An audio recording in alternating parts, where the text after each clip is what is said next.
Hi, I'm Carl Thompson. I'm going to talk to you guys about the living water appliance and how it works and how I actually help my hydration stations sell the product and educate their consumers about the product. As you see, I'm carrying a really cool blue bottle, which I actually got here at Symmetry. But you'll notice that I also put this pH strip on it. I do it because it gets extra attention. And then people say, well, what is that? And then it just starts the conversation, and I tell them about it, and I tell them where I got it. So these are really handy. These are just little stickers, okay? And call me and I can tell you where to get these things. But it talks about, and it allows you to explain to people the pH range and how it affects. So it's really nice to have the water with you. Why a dark bottle? Okay, let me explain this. One, there's three things that break down the properties of this water. This water has a very strong negative electrical charge, which is something that we want. It's contributing electrons to our systems. We want to keep that charge as long as possible. That charge is what makes this water a very strong antioxidant.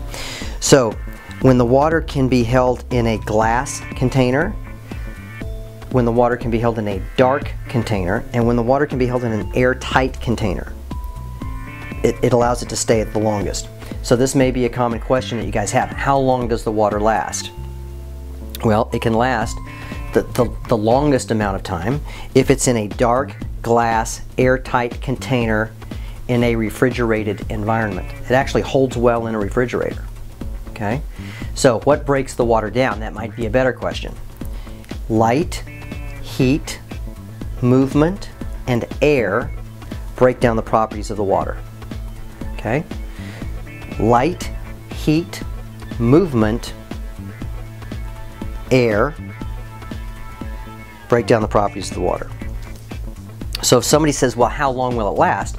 It's a question of, well, how much light have you subjected it to, how much movement, how much, so that's how the water works, and that's why you want to store the water in a glass container. What I have are some tools that you're going to want to have, and this is an Ort meter. It stands for oxidation reduction potential. Okay, and this measures the power of the water in millivolts. This actually measures how great a solution is as an antioxidant, or how strong it is as an oxidant. Antioxidants fight oxidative stress in our systems. Oxidants contribute to oxidative stress and free radicals in our bodies. An example, I'm going to show you an example right now with a couple of these cups. Now, the beverages that you always want to have on hand, if somebody says, well, how does this work? I'm interested in seeing how this works. Sprite, Aquafina, Propel, and Dasani. Okay? Simple, just 4 bottles of water, solutions that you can have. So I'll take a Sprite, and because people, they're drinking these things. Your customers are consuming these beverages.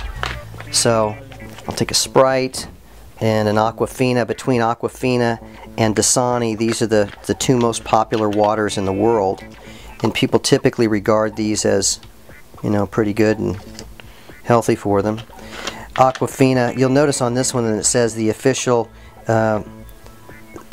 water of Major League Baseball, and I'll show you in a minute how that's kind of funny, because every Major League Baseball team is actually using these living water appliances in their clubhouses. And then this is a Propel, and this represents your sports drinks and what everybody's, like the Gatorades and that type of stuff.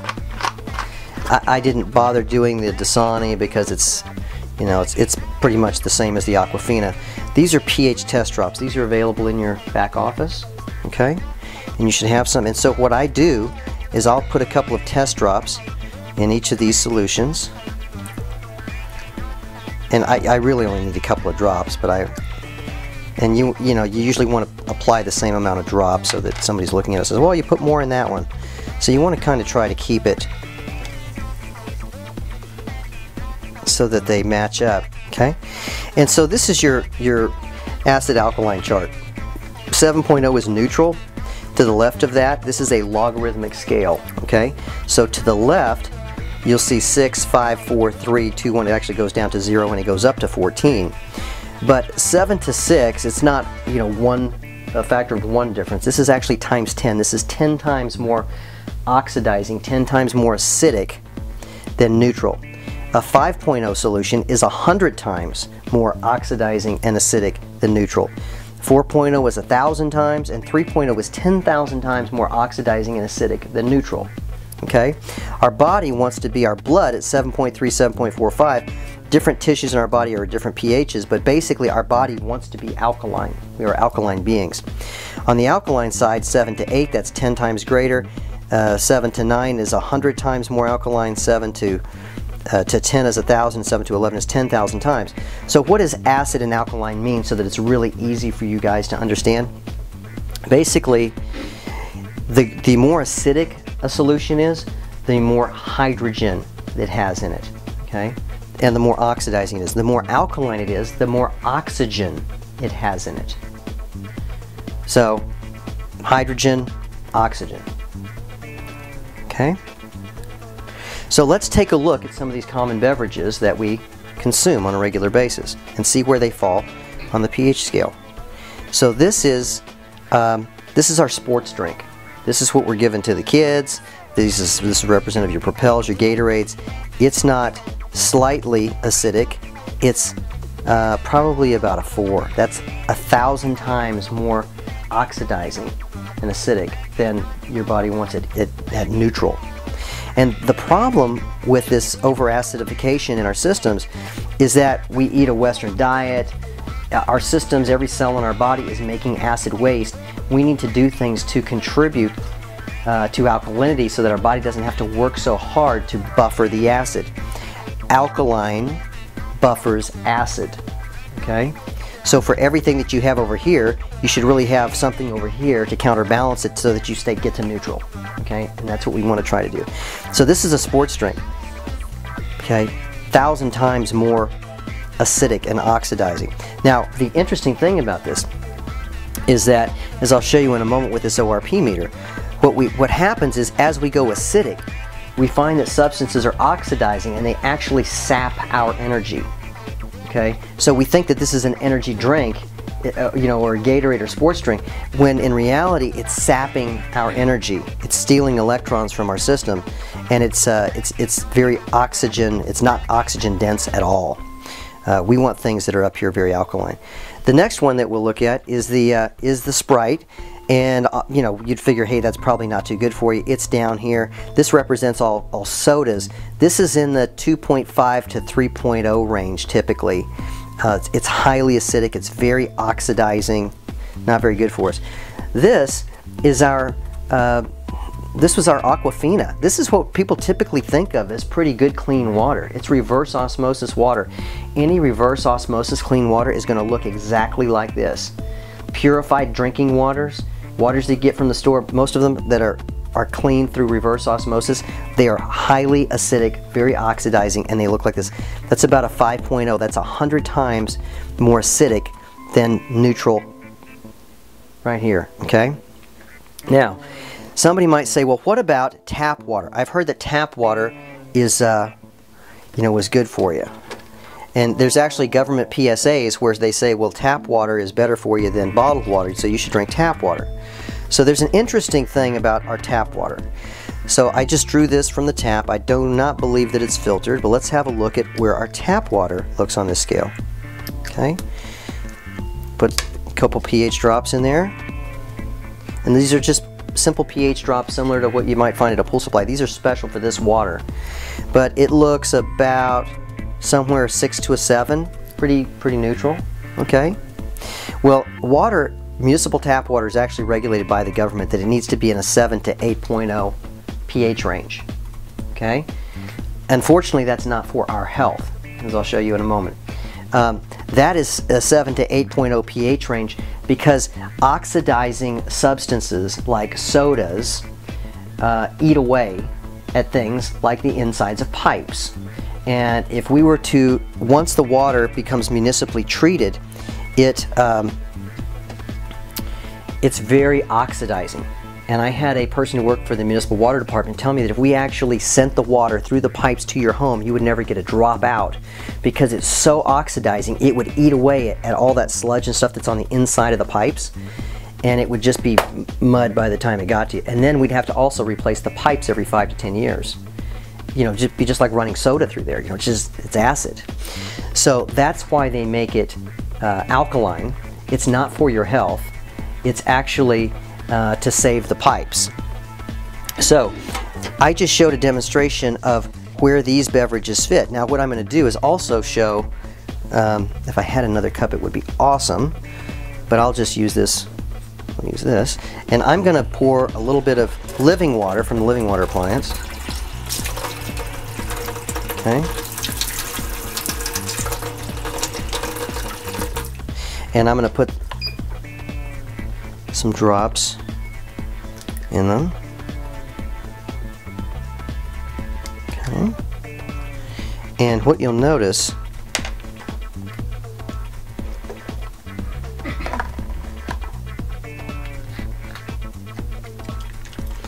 is that it's about a 10.0 on the pH scale, okay? 9.5, 10.0 I'd say. So it's very high in natural occurring alkalinity. No chemicals added to cause this alkalinity to happen. Okay, it's a natural byproduct of the electrolysis process. So what we have is naturally occurring alkalinity, and that's very healthy for us. There's a lot of oxygen in this water. So how does that test out? Well, so we've talked about how it fits on the alkaline scale. Is it acidic and containing more hydrogen, or is it oxygenated and alkaline?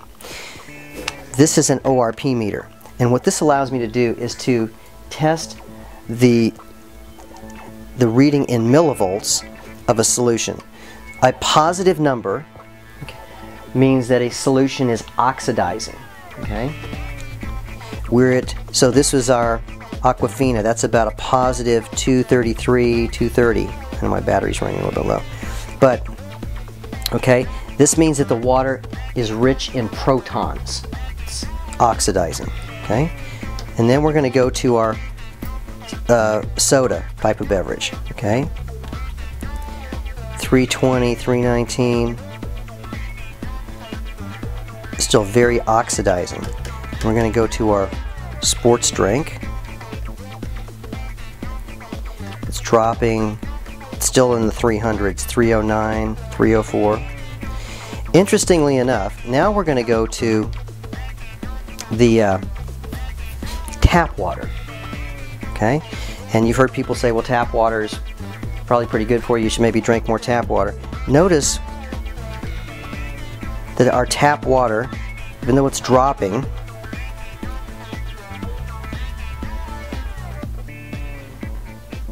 it's actually falling pretty good. It's still in the plus 100 range as far as an oxidizing substance. That's falling pretty good. So it's gonna probably settle at about 100. If I go to the living water,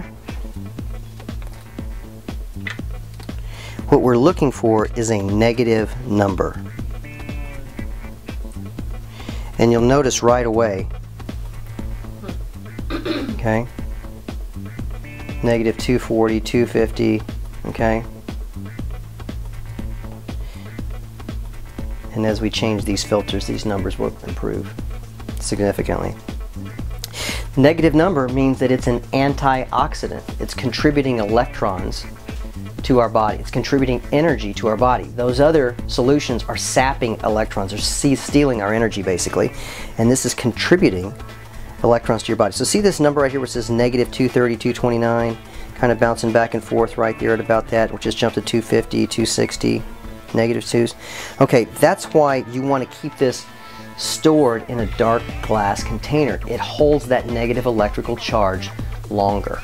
Okay? That negative electrical charge is what makes this water a super antioxidant. And that's what you want to get. You want to consume this water at its maximum antioxidant properties.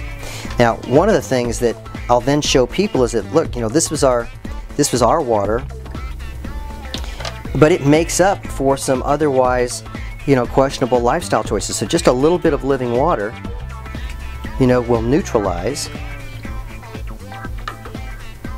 you know, and make this a neutral solution.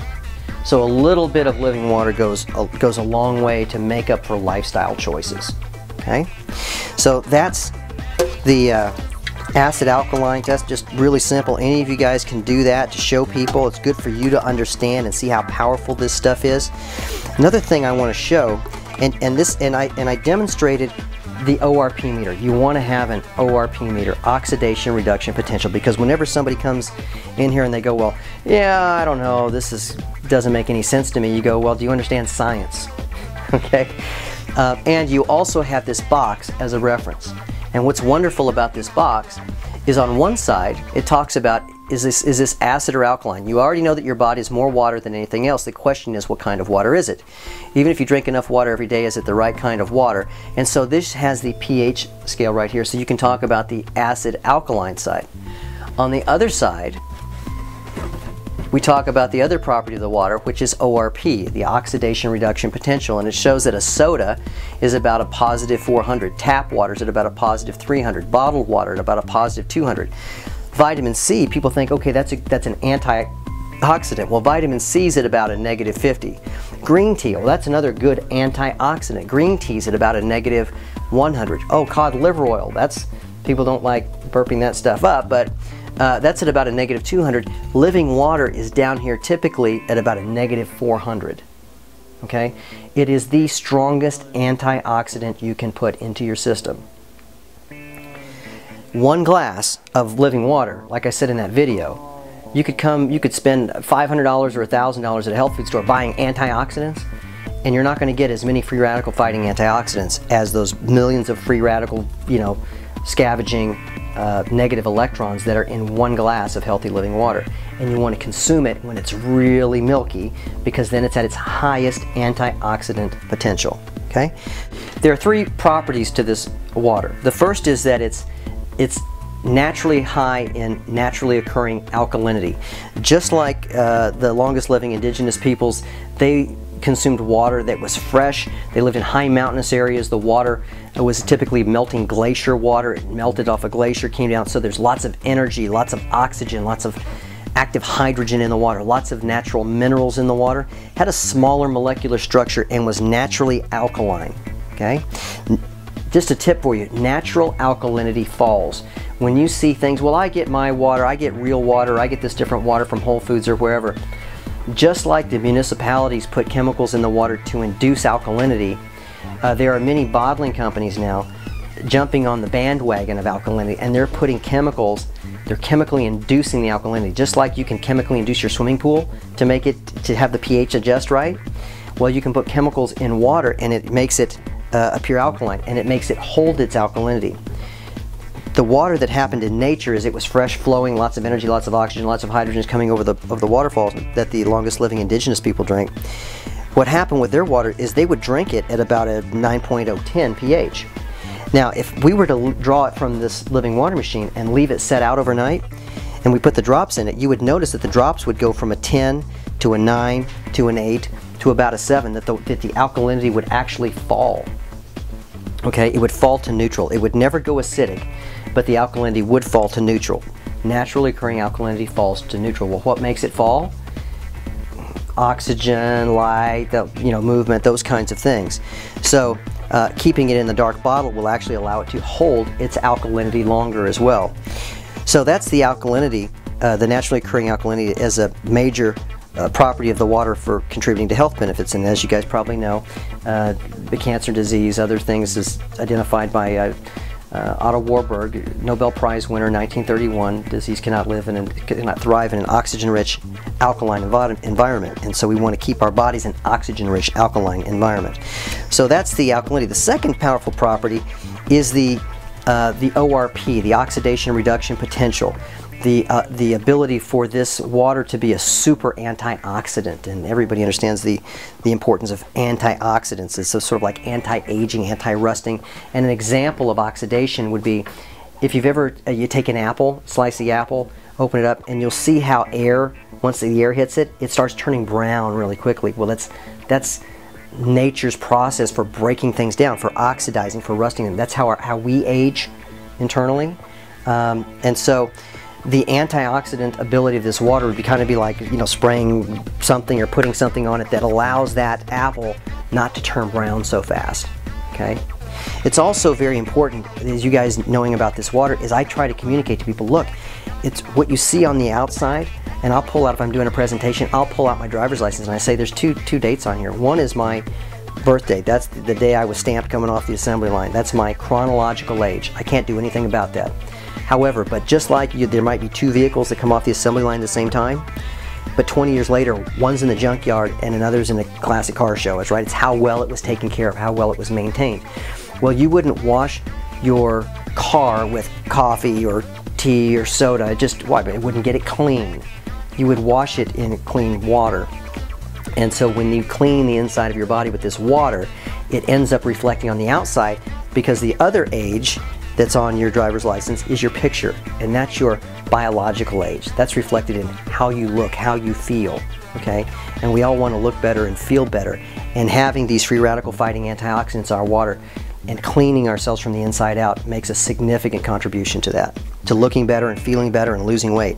So what I want to show you right now is the third property, and that's what makes this water so powerful, is it has the ability to be super penetrating, super hydrating water. It has the ability to penetrate at the cellular level, where water that's been mass produced or bottled or municipally treated, it's only about 17 to 20% bioavailable to our bodies, because what happens in the municipal treatment process is much of the natural energy in the water, the electrons, I don't want to get too scientific, but much of the electrons are lost, so the protons, the positively charged acidic molecules, gang up on the few remaining electrons, and it makes a very clumpy water molecule. And you can actually taste the difference and do a taste test at some point. Pour like an Aquafina or a Dasani or reverse osmosis water, and just run it around your mouth. Run your tongue over your teeth, slide your teeth back and forth, and you'll find that it's kind of gritty. Your teeth will kind of fill these little pits in it a little bit. And then have just a taste of like 9.5 or 10.0 water from this, and you'll notice that all of a sudden it's smooth. Your teeth just slide and glide. So there's a different texture and a feel to this water. It's a smaller molecular structure. Well, I kind of like to use the analogy, if you think of your body, your cells, as kind of like a chain link fence, and you throw a softball up against a chain link fence, well, it can't really get through, and it's going to drop down to your stomach, and then you got a water balloon in your stomach. This water, because of its restructured properties, is kind of like throwing a handful of marbles at that chain link fence. It's super hydrating, and that's why you can consume an awful lot of this water and slosh around and turn side to side, and you will not feel that water balloon sloshing in your stomach. It begins to become absorbed at the cellular level. It's about 80% bioavailable versus 20% bioavailable with these other large, bulky, clustered water molecules. So I want to show you how to prove that to people, because people don't typically believe it. This is Yamamoto green tea, okay? And you guys probably sell green tea in the store here. And what I'm going to do is I'm going to grab this Dasani, which I didn't use for anything else, and I'm going to fill up this first one with some green tea, and I'll fill up this third one, I'm sorry, both of these with the Dasani water. And then what I'm going to do is I'm going to fill up these other two with the living water.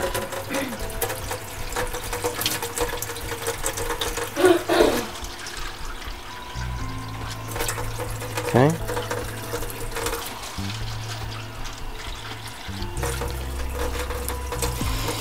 And what I'm demonstrating right now is the third property of the water, and that's its ability to be super hydrating and super penetrating water.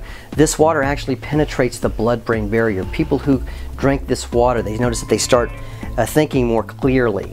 Okay, so Yamamoto green tea, and I'm just going to put this in. Now this is cold water, and I don't know if we're going to, usually don't make tea with cold water, but I'm going to bounce this up and down in our water, and that's what we have. And so it's not really making tea. We're getting a little residue off it, okay? So now what I'm going to do is I'm going to put this in the living water and watch what happens.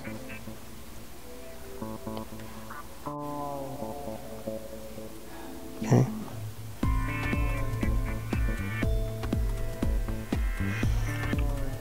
It's telling me that the filters need to be clean. They need to be clean. Okay, but as you should be able to notice a difference. Okay, so now what I want, and you might say, well, here's what's going on. It was already wet, right? You wet it in the first one, and then you put it in the second one, and now it's starting to make some steam. Well, this is just cold water, right? So now what's going to happen is I'm going to put it back in the reverse osmosis water, and it all of a sudden forgot how to make tea. Okay? I'm, dousing it quite a bit there, okay? Now watch this. So it's pretty soaked, right? It's not whether it was wet or not, okay? Now I'm going to put it back into the living water.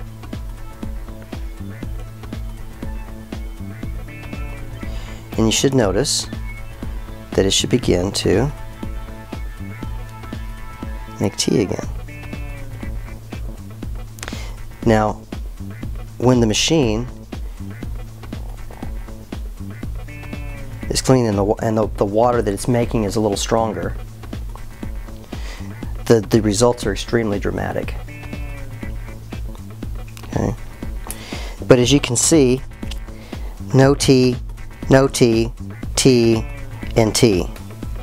And this is because of the water. Once it goes through the machine, the electrolysis process breaks up the water molecules and it allows them to be a smaller structure that's more hydrating and more penetrating to our bodies. Okay? So what this smaller structure allows to happen is it allows oxygen, nutrition, and hydration to enter our cells at the cellular level, and it also allows the flushing of fat and toxins and acidic waste from our cells. Okay? So oxygen, hydration, nutrition to our cells, and allows you to flush fat and toxins and waste from your cells. And that's how people, when they drink this water, they end up having a significant weight loss breakthrough if they're drinking enough. They may go into, so some people might say, well, I noticed that I'm having some negative experiences with it. Well, that's called, it's detox symptoms. It's referred to as Herxheimer's, okay? And Herxheimer's is just your body releasing all kinds of stuff that's been bound up in your body. And this is my story of how I lost 20 pounds on this water. I started drinking the water, but I wasn't giving the water much credit for my weight loss. I didn't set out to lose 20 pounds, but once I lost about 15 pounds, I realized, hey, I'm kind of a goal-oriented guy. I'm going to try to make it to 20. And the last little bit was right around my waist, and I couldn't lose it for anything. So I plateaued at 17 pounds. I worked out more, I worked out less, I ate more, I ate less. I did everything I could to try to lose those last 3 pounds, and I couldn't.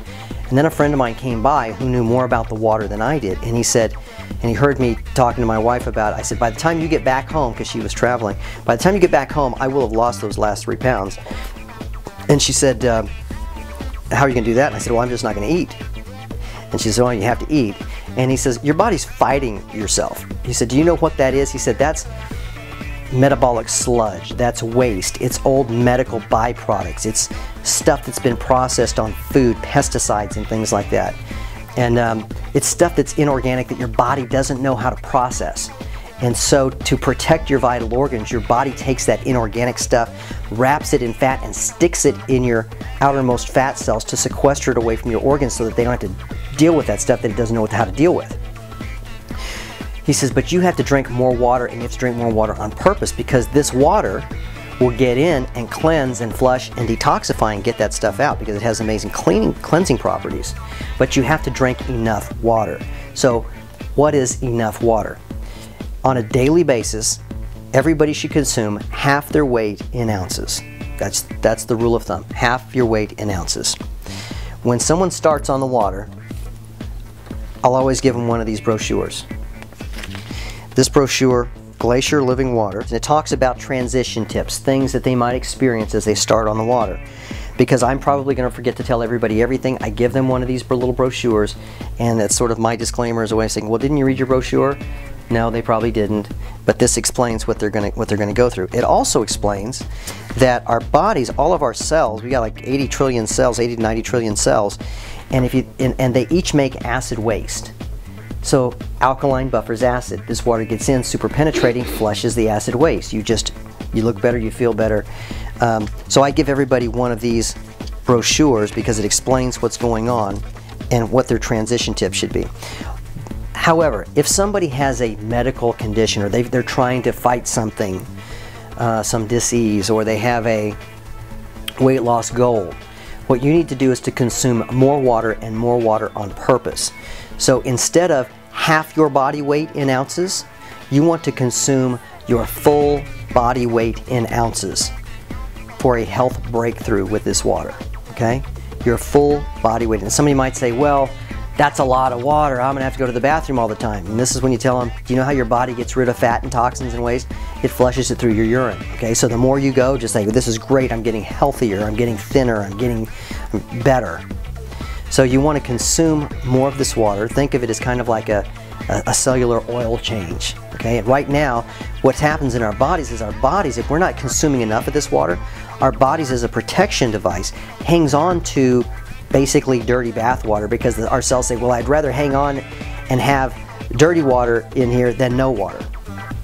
And since our bodies are electrical beings, it needs the water to conduct all of the electrical processes in our being. So that's the importance of consuming enough water. So to start out, I would encourage people to drink, if they're trying to have a breakthrough, to consume their weight in ounces. And I encourage people to try it for a week. And if you lose 10 pounds, well, you know what? That's 10 ounces less a day that you have to consume, right? And so, but that's what they need to experience for a breakthrough. For maintenance, it's half your body weight in ounces. Is the maintenance dosage. We talked about these different components. What about what's in the machine? Well, the machine has 2 filters. Water comes in, diverts from the faucet, goes in. This first filter is a granular activated carbon filter. Basically what this does is this cleans the water, okay? It goes through the granular activated carbon filter into a coral calcium cartridge, which basically adds healthy minerals back into the water in case we accidentally filtered some of the minerals out. From there, the water goes into what's called the direct disc ionization chamber. It separates the positively charged water from the negatively charged water. The negatively charged water comes out the top, and this is what makes it a super antioxidant. And the positively charged acidic water comes out this hose on the bottom, okay? And you get water out the bottom that's kind of like the Dasani or the Aquafina type of stuff. It's acidic, it's oxidizing. That's how the machine works. If someone wanted to make very strong hypochlorous acid cleaning water, this is a cartridge. It's an optional salt cartridge. When you put this cartridge in slot number 2 and you put it on 10.0, what it's going to do is salt makes the water conduct hotter. Just kind of, and what ends up happening is you will end up getting extreme pHs in the 11 to 12 range on the high side, and the 2.5 to 2 side on the low side, okay? So basically what this makes on the acid side for cleaning and bactericidal cleaning purposes is what's called saline hypochlorous acid, okay? It has a 100 times stronger bactericidal kill rate than bleach. You will smell it. It's very strong, powerful stuff. And it's for external wound healing, stuff like that. So absolutely, you don't want to drink it, but if you put it on your skin, on a wound, on a cut, on anything like that, it will help it to heal very quickly. Whereas like if you put hydrogen peroxide on a cut, it's going to kill the germs, but it's very oxidizing. It's going to kill good tissue as well. This works like white blood cells work. It only goes after germs and pathogens and surrounds them, injects them, puts oxygen in there, and kills them that way. Or you put it down drain. You can. It's strong. I mean, it's stronger smelling than bleach. That's that. Now, so you guys had some questions about other products that you commonly get, and so one of the questions that you asked was, well, what about other products? What separates this unit from like a Kangen unit or some of the other companies that are out there that make ionizers. Well, ionizers have been around for quite a long time. However, the original inventor of the ionizer engine that allowed home use ionizers to take place about 30 years ago, he created this technology, and it's what every ionizer on the market except for this one uses, and it's called a plate and membrane system for creating ionization. That exact same inventor, about 5 years ago, patented this new technology called direct disc ionization. Okay? So exact same inventor who created the engine that all the other ionizers use, and created an evolved process that solved all the problems, fixed all the problems, allowed you to have a smaller unit that uses 80% less electricity. The other units had a significant maintenance requirement. You had to change the cartridges and the filters, and they were expensive. You had to change them like every 90 days, and then they had to be an annual maintenance to scrape, because when you have these plates and membranes, what you have to do is recondition them to kind of scrape the barnacles off the plates, because you have a lot of electricity and a lot of water going over them, and so they'd have to be reconditioned regularly. This unit is not subject to that. There are no plates, there are no membranes. It uses one single direct disc, so it's a much more efficient way. It's a water-cooled system. The system will not overheat. This system, it's plug-and-play technology. Anyone can take it home to their home, plug it in. It's super simple to set up. It's much easier than any other unit to set up. And it automatically detects the water source coming in, because Amy's water is different than my water is different than your water. This detects the source water and adjusts accordingly to give you the appropriate pH and ORP settings. The other main difference for me is that in my home, my faucet is 45 degrees to the left is hot and 45 degrees to the right is cold. And I would have personally ruined my machine about 20 times last year, because with any other ionizer on the market, any one, okay, if you accidentally run hot water through it, you will absolutely positively ruin the machine. Okay, this unit, if you accidentally run hot water through it, you will not ruin the machine. Now, if you try to make soup through it or something like that, well, you can mess it up. Okay, it's not designed for that, but accidental use will not harm this machine. So those are some big differences, and I try to give everybody this brochure because it tells the story, the difference between this water and the older technology. And then there's also a video called Living Water, Features, Controls, Operations, Frequently Asked Questions, Installing, and Maintenance. And I would encourage you guys to reference this video. Anyone who says, well, how does this compare to a Kangen unit or to another unit, have them watch the features and benefits video, because it compares and contrasts the old technology versus the new technology. Okay? That's all you need to know.